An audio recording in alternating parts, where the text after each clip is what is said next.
Degree, ৯ নং ওয়ার্ডের মধ্যে কারেন্ট নাই। মানুষ প্রচণ্ড গরমে ছটফট করতেছে। এভাবে যদি কারেন্টের সমস্যা দেয়, মানুষ কিভাবে বাঁচবে? মানুষ ঘুমাতে পারতেছে না, সারাদিন পরিশ্রম কইরা যদি ঠিক মতন রাতে ঘুমাতে না পারে, কিভাবে পরিশ্রম করব? ভাই, আপনি যত শীঘ্রই কারেন্টটা একটু দিয়ে দেন। আমরা গরমে থাকতে পারতেছি না।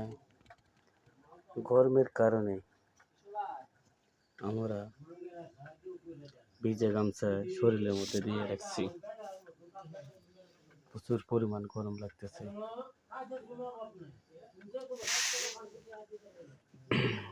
পোলাপানে খুব কষ্ট হইতেছে। আমাদের কারেন্টের জরুরি দরকার।